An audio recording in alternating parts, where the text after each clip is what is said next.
राजीव सरदेसाई की उन्हीं के टॉक शो में उन्हीं के मेहमानों ने उड़ा दी खिल्ली। कैसे राजीव सरदेसाई की वोट चोरी वाले नैरेटिव की पूर्व चुनाव आयुक्तों ने हवा निकाल के रख दी उसी के शो में, और किस तरह ज्यादा शान पत्ती दिखाना राजीव सरदेसाई को पड़ गया भारी। यही सब देखेंगे आज के इस सुपर धुलाई से भरपूर मजेदार वीडियो में। तो दोस्तों वीडियो में अंत तक बने रहिएगा। राजीव सरदेसाई और चापलूसी एक दूसरे के सिनोनिम है। एक के बिना दूसरा अधूरा, एक के बिना दूसरे को इमेजिन कर ही नहीं सकते। Just like bread and butter. क्या आप कभी ब्रेड को बटर के बिना और बटर को ब्रेड के बिना इमेजिन कर सकते हो? कुछ कुछ वही वाला हिसाब किताब है राजीव सरदेसाई का, चापलूसी का और चाटुकारिता का।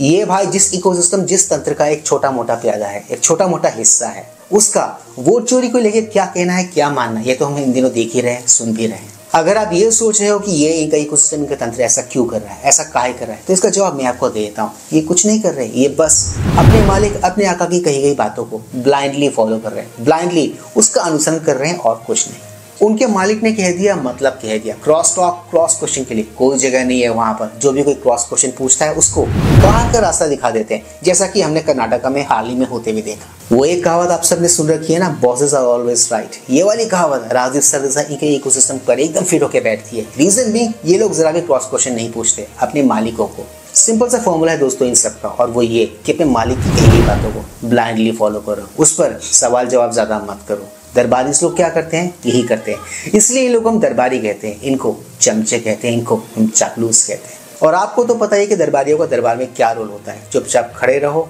बातें सुनो, फॉलो करो, obey the order of your masters, that's it. इसके अलावा इनका दरबार में कोई और काम नहीं होता है। दैट्स द रीजन व्हाई एक खास पत्रकार वर्ग को हमारे देश में हम लोग दरबारी मीडिया कह के बुलाते हैं।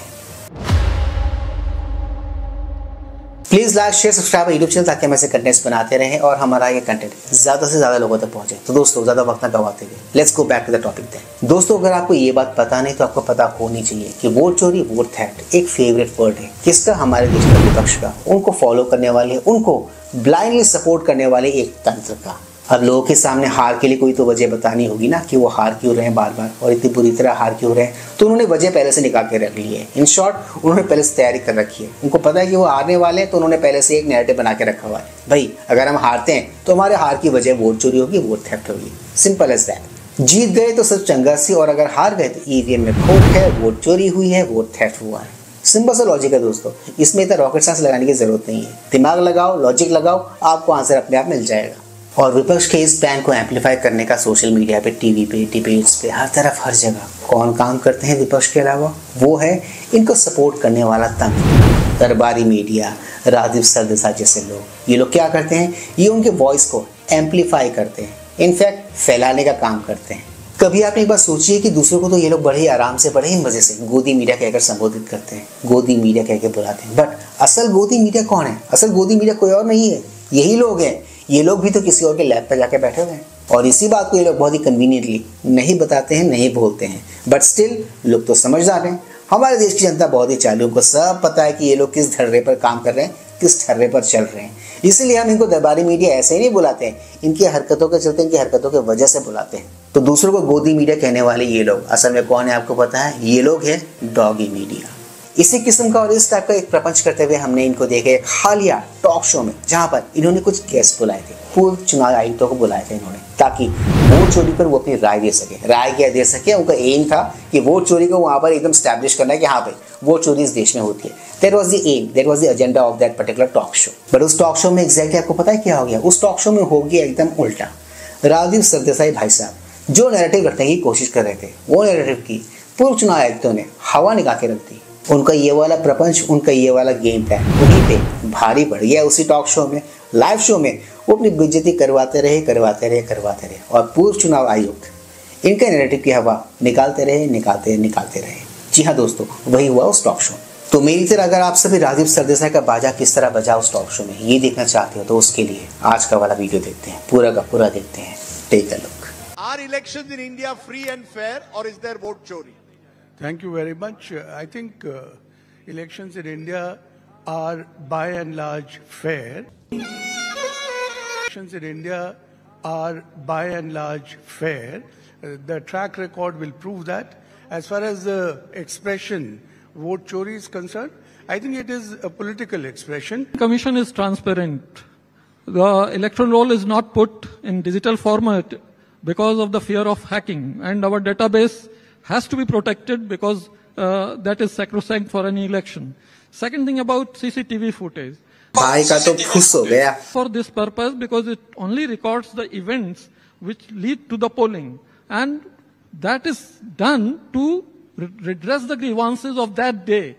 And lastly, I will add that Election Commission is as neutral as the last man in the polling booth. I strongly support EVM. I have been supporting Wow. and I stand by it. Support EVMs. Support EVM. Ashok Lavasa, you support EVMs? Absolutely, I support EVM.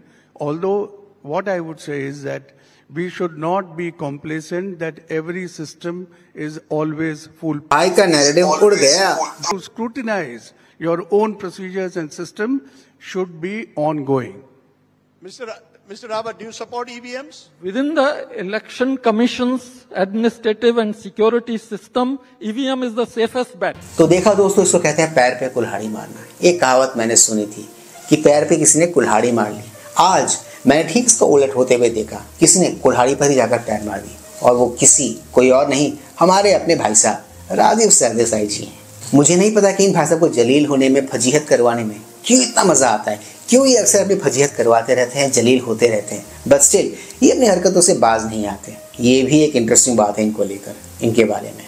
और आप सबने अगर ये पूरा का पूरा talk show देखा है जो लगभग 45 से 50 मिनट्स का था, तो इसमें ये भाई साहब वोट चोरी हो रही है इस पर स्ट्रेस देते रहे और पूर्व चुनाव आयोग उनकी इस बात को निगेट करते रहे. इन शॉर्ट, जिस मकसद से इन्होंने टॉक शो रखवाया था, ये टॉक शो करवाया था, वो इनका मकसद तो फेल हो गया, फ्लॉप हो गया, फुस हो गया.